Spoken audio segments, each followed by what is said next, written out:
What's going on? It's Adam McInnis. I'm here at Music Industry Contact. I'm an award-winning producer and songwriter, and today I'm going to focus on scammers. It seems like there's a lot of scamming going on, not only in our industry, but just in life in general. Scammers are on the uprise ever before because technology, so they can have a distance from the people that they're usually scamming, and they can do it a lot through emails, text messages, and online platforms. But so in the music industry, let's talk about this. There's going to be certain types of scams you are going to see. I'm going to structure them down so that way you are aware of these things, because I remember at the beginning of my career, I would get approached by scammers, and I would actually push them to a certain level so I can understand how they were scamming, and I tell my friends, and that's kind of one of the things I used to do back in the day. I actually used to call some of these scammers and fall into their traps, pretend like I was going in just to kind of unravel it all and let them know that I knew that they were faking it. And I've done it with some pretty big scams. I wish I had the content to show you that, because you'd be blown away, because some of them are actually considered schools in a sense that are very legit and people go to spend thousands of dollars in, but at the end of the day, they are actually scams. So let's get into today. What are the most kind of scams that you're going to see? What are the ones to look out for? You're going to find emails and DMs and things in your inbox. Those are going to be the first kind, because it's very easy for a scammer to send out hundreds of these messages a day. Now, what do they actually say, though? And here's what we'll get into it. They'll usually say, hi, and they won't have your name. So, hi, blah, blah, blah. I love your music. We listen to it. It's great. We'd love to fly you to our city to propose a record deal of some sort. And maybe at some cases, they'll even have a record label email that seems like a record label email. Let me show you the difference between a real email from a record label and one from a scammer. Number one, an email from a record label is the person's first initial and last name at whatever the company is. That's normally how they go. So I'm Adam McInnis. If I worked at Sony, it would usually say a.mcginnis@Sony. So you would see at Sony.com. Okay. So you would see that that's a legit email. If you get one from adam.sony@gmail, it is not a real email. Okay, these are completely different ways of approaching, but I need you to understand. The emails, we're going to see how legit someone is. But let's say they're really crafty, because people are really crafty at creating emails. Let's look at what's in the email subject and the body of the actual message. They're going to be saying something to you that is so far past what you're able to do at your current point in your career that the only way that you can believe it is if you believe in these kind of dreams. Let me show you what I mean. Maybe you only have 2,000 subscribers on your Spotify or on your YouTube, and you get an email that says, we want to sign you to a record deal. Now, that is so far from reality, because the only way that an artist who only has 2,000 subscribers gets signed to a major record deal is if you're building up so much momentum that the A&R, the legitimate A&R, is watching you going, okay, wow, you're getting 200 subscribers new a day, tons of likes, tons of comments, tons of reactions, and someone wants to sign you before other people find out about you. Now, that could be possible. It's very, very rare. It could be possible. Usually it happens once you've already established something in that culture or genre that you're doing, or at least you're pushing through so someone goes, okay, this person's legitimate. But if you're not getting a bunch of reactions, if you don't have I'm talking about your music, and this does not concern people who put up a picture and they're good looking. Because there's plenty of women who just post a picture of themselves looking good in front of a studio, and they'll get 500 likes, 500 comments, and they're in their minds are thinking, well, I'm on my way to doing something. But no one's really commenting on the music. They're commenting on, like, where do you live? What's your location? But not, let me hear your music. And based off of that is if you would get a deal or not, right? So whenever you see these things, they sometimes are inflated ideas and concepts. So if someone's saying, we're going to offer you a record deal, but you're not selling thousands of songs a year right now. You're not selling a bunch of downloads. If you don't have over 1 million plays on Spotify, or in some cases 10 million plays on Spotify, if you don't have a growing subscriber list of actual fans, not a bunch of people who just want attention or to try to hook up with you, I'm talking about actual fans. If those things are not happening yet, it's okay. But there's no record deal that would actually reach out to you. No serious record deal. And more importantly, you need to understand the part of leverage. A company is only going to approach you if they think they can make money with you today, not in 3 years from now. So if someone does happen to approach you and they say, I want to sign you to a record deal, if you have no leverage, you shouldn't sign that deal anyway. It would be horrible for you. Because if you're like, I have no fan base, I have no following, I have no sales, I have no brand, I don't have a team yet, but yeah, I want to sign a record deal. Well, that means all of the leverage is in the side of the label. So they're going to give you a horrible deal anyway, if worst case scenarios if this was a real email, which most likely it's not. So I've seen this one where they hit you up in DMs. Hi, blah, blah, blah. We think you're great. We want to fly you out to here and there, and we want to give you a record deal, and da-da-da. That stuff doesn't happen, okay?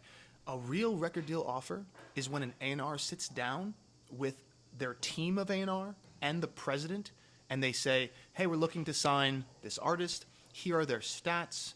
Here's what we're looking at. And first you would have a phone call. You would have an interview or some sort of conversation. Most likely it would be in person at one point. It wouldn't just be a random email. That stuff doesn't happen, okay? Especially if they don't say, let's hop on the phone. So that's the first one. Watch out for the emails, the ones in the inboxes. Total scams. Don't even interest yourself in them because they're not going to help you. The other kind of scam that I see a lot of is people who are not producers pretending to be, meaning they are mixing engineers and they have happened to work on major projects or underneath a major producer. And because they've been around a major producer, they will then sell their services as production services. Okay, here's a little trick. Now, this isn't the biggest scam in the world, but it's a little bit tricky, and here's why. Just because you're around someone who's very creative with creating productions does not mean you can do it unless you are already doing it at a high level. It means you have to sometimes build up these abilities, right? If you're mixing someone's record, but you don't know how they're thinking, it's not just going to transfer over to you, okay? It's kind of like if I'm around a black belt in jiu-jitsu who knows all the moves, just because I'm near them and I work next to them does not mean I know 1,000 of their moves. I might know a few, and I might do well in my small level, but I can't compete in the Grandmaster Championships. And that's what really great producers are doing. They're creating high-quality music that's being ingested and digested by the masses. So there's all these different nuanced level techniques and understandings and things that they're doing. A mixing engineer might not know all those things that's happening in that person's brain. So just because they were the mixer for Pharrell does not mean they can produce like Pharrell. It's so important you know that. Because I've had a lot of artists come up to me and say, I'm working with Madonna's producer. And I'll say, give me the person's name. I'll look them up. I'll say, okay, this isn't Madonna's producer. This was Madonna's producer's engineer. That doesn't mean they can produce. And I'll say, how much did you spend on the track? Oh, I spent $2,000. Okay, well, that's $2,000. Let me hear the song. I hear the song, and I'm like, this song isn't even that good. Now, why is the song not good? One, they didn't tell you to work on your lyric and melody. Your lyric and melody needs work. A hit producer would know that and would tell you, okay, this line here doesn't make sense. This melody is not as good. We need to fix this. Maybe don't go to your falsetto. It's not so strong right now. But a person who's just getting a job, like a mixing person who's just getting a job, they'll let you put lyrics in there that don't make sense, that aren't that cool, that have no edge, that don't push anything in the pop culture. And they'll do it just because they're getting a check. Not like they're bad people. They're still going to try and make you sound the best you can. But they are not going to deliver a record that's going to help you pop through into the masses if that's what you're going in there with intention. If your intention is, I'm working with someone because they worked with Madonna, I'm working with someone because they worked with Bieber, I'm working with someone because they worked with someone else, but they are not the producer and they are not the songwriter, if you can't find that, then hey, if you're going into that session thinking that they're going to be the person to help your career, it's most likely just an idea you have in your mind because based on what they told you or what they showed you. And that idea is the part where I say the scam.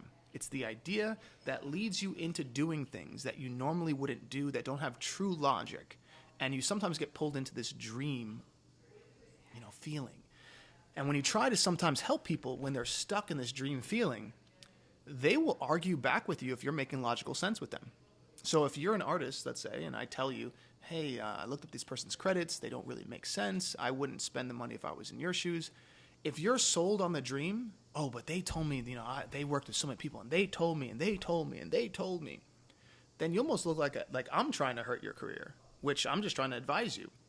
This is one thing I've seen when people get really sucked into the dream mentality. You can give them as much good advice as you want. You can tell them everything that will help them. But there's so much in their dream world that if you dismay or dismantle that concept or idea, or tell them like, hey, this is probably a good move, sometimes it's so hard to get in there because they're locked and they're sold. So I'll just let you know, you got to watch out for people who claim credits but don't actually have them or don't actually, didn't really have that role. I see a lot of people do this also with award-winning. They'll say award-winning producer, award-winning songwriter, award-winning. There's a lot of awards, okay? That's the thing. So you're not really sure. You got to ask what award, and you have to ask what did they do on that record. Here's a perfect example. I know some people who have Grammys, and they have Grammys because they were the assistant engineer on a certain record. And they really only worked on one song as assistant engineer. What did they do as an assistant engineer? They got coffee for people. That's what they did. They were the intern. They got coffee. That album happened to win a Grammy. But now, in order for them to make money and to get jobs, what they lead off of is Grammy award-winning musician. It's kind of a scam. It's kind of a scam. Because they didn't win the Grammy for something that they did. It was someone else who won the Grammy, and by default, they got one because they were in the room. You gotta watch out for people sometimes who are in the room, right? Not saying all people aren't talented. You just gotta watch out for it.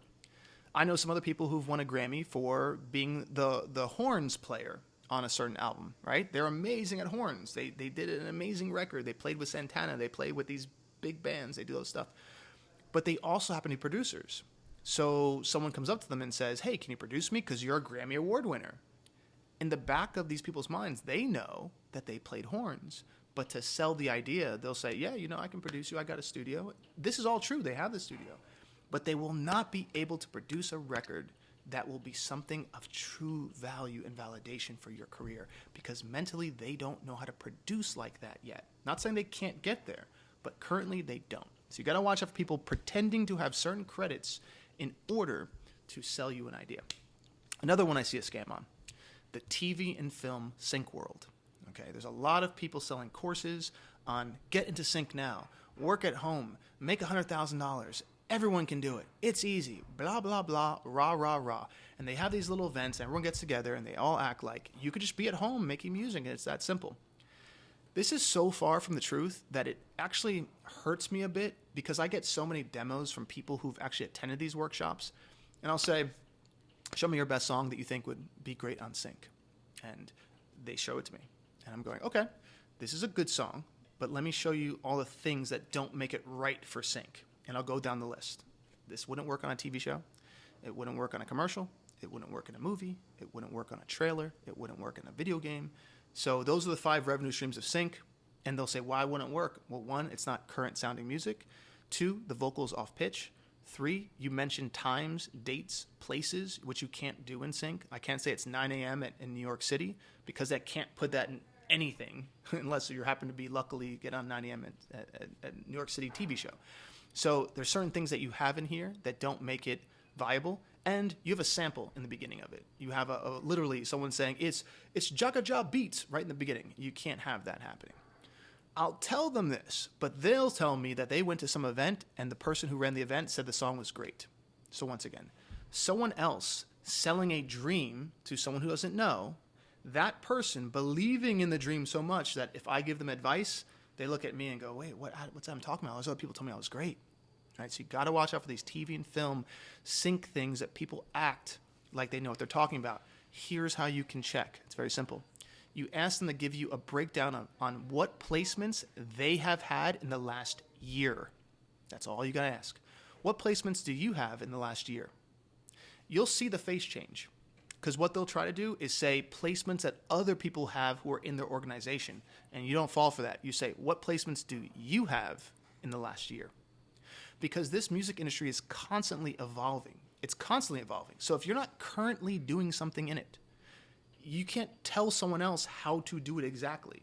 There's all these moving pieces, like about NFTs and blockchain and more TV shows ever before coming out on Netflix that are crossing genres, crossing languages. There's moving parts from people who have one president goes from one company to another company. There's so many moving pieces in the actual business that when someone tries to sell the idea of you can just sit at home and chill and make money from commercial and TV shows, they're lying to you, okay? Is it possible? Yes, but not in the way they're teaching it. It's possible because I do it, but not in the way they're teaching it. And most people who are doing things in this business at the level that we are, like me and my friends, I'll tell you this. It's a lot of hard work. You got to be able to have a 48-hour turnaround, meaning you can create a song from scratch in 48 hours, have the final mix ready to go. It sounds great. It sounds like it could be on the radio, right? You have to be able to do that. Also, you have to have a team of people who are pitching these songs, meaning you have to have either a sync agent, administration company, a publisher, some sync company. You have to have people who are working on these songs. So if you make a bunch of tracks and they just sit on your hard drive, I call it collecting cyber dust. They just sit on your hard drive for years, not making any real possible value for yourself. It's impossible for that to be created into something that you can say can make an income. You have to have a team of experts, executives, and creatives who can help to make this music valuable and be put in these places. And all of those people are going to take a cut. They're going to ask for a certain percentage, anywhere from 25% to 50%. So you have to make enough songs in order to make sure that they can make their cut and you can make a living. So when someone goes, oh, yeah, you can get a $100,000 commercial. Let me do the real numbers for all of you. Let's say 4 of us wrote a song together, okay? And it gets an $100,000 commercial. So Nike picks up one of our songs, and you tell all your friends, we just placed a song for $100,000. That sounds good in theory. Now let's start to break down the real math. The company that placed it for us, well, they get 50%. So our $100,000 just became $50,000. All right, $50,000 divided by 4 is, I think it's like 13%, right? Or it's a little bit less than 13. That's 12.5, right? So 12.5%. So that's $12,000. That's what we got left. Now let's talk about taxes. So taxes get down. Let's say we walk away with $9,000.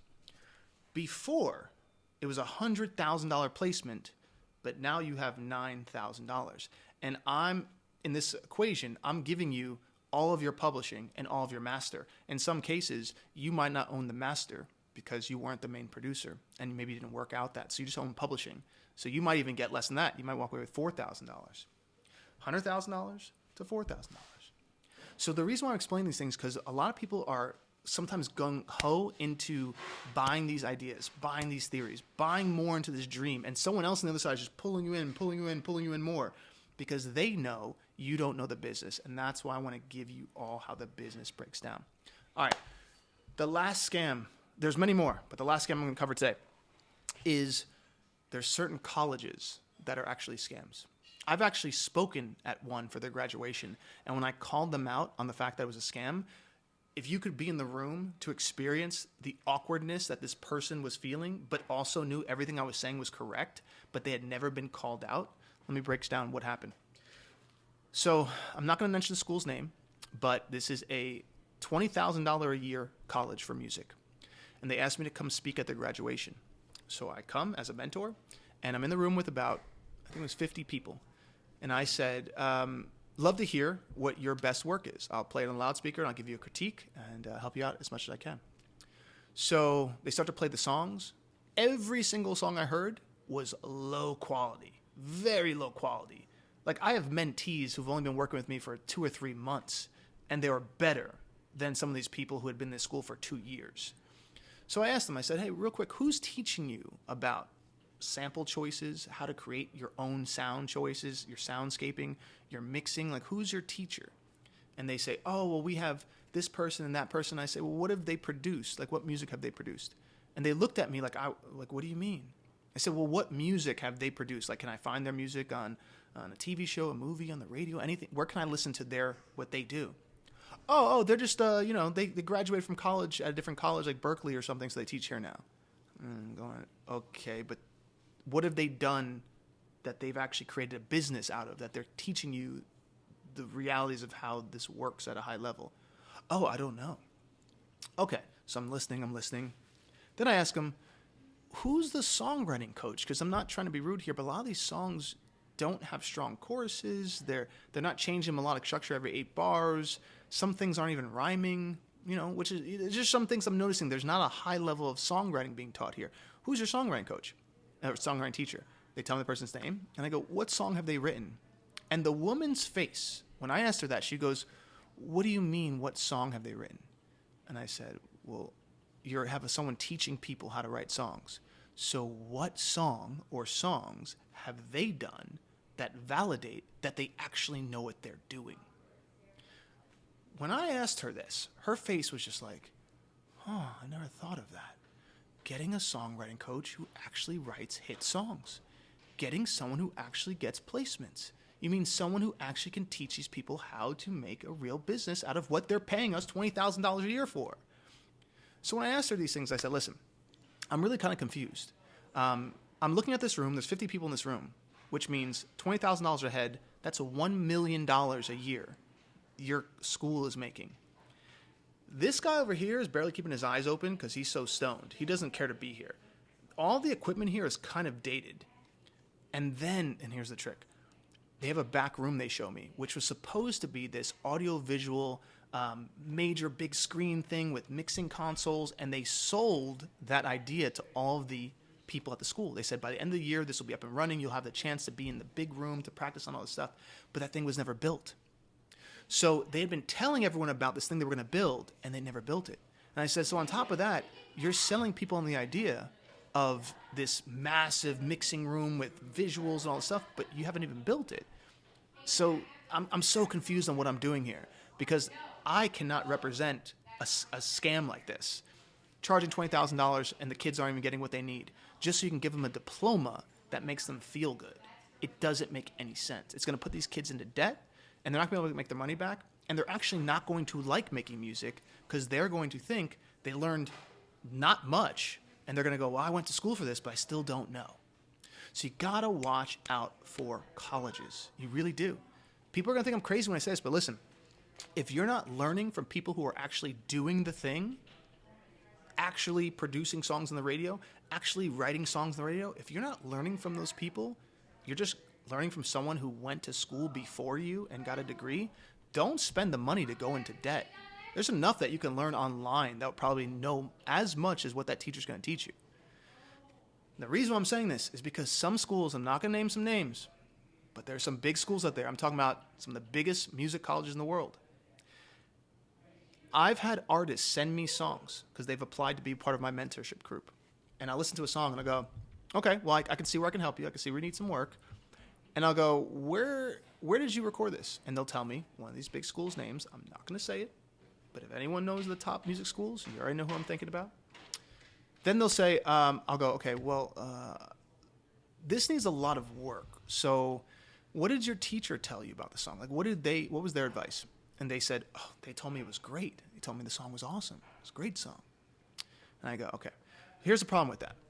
When you're paying $200,000 to go to school, if your teacher tells you you're not good, right, like you need work, and you emotionally take that negative way, you might leave the school. And there goes $200,000. So what happens is some teachers do not teach how to become better, or to teach that right now you're not doing the thing you need to do, because if they say one thing wrong to you and you take it emotionally and you run back to your parents and say, I don't want to go to school here anymore, they might lose $200,000. So imagine if you actually were real with these people and you tell 6 of them that need work, and 6 of them get together and like, I don't like the way that feels and all my emotions and blah, blah, blah, I'm so sensitive. And then they lose $1.2 million. Guess who they're going to fire? The teacher. So it's the way they work is not always actually beneficial for your career. It's to keep you there, which is different. All right, so that being said, those are the major scams I see. There's a lot more. I'll go into more detail in another video, but I just want everyone to break these down because you got to watch for those DMs. You got to watch out for those emails. Listen, if you're not doing the things that would actually create revenue, no one should be reaching out to you yet, and just don't fall for it. All right, that being said, hope you enjoy your day, and I hope some of this helps some of you out there. Be well.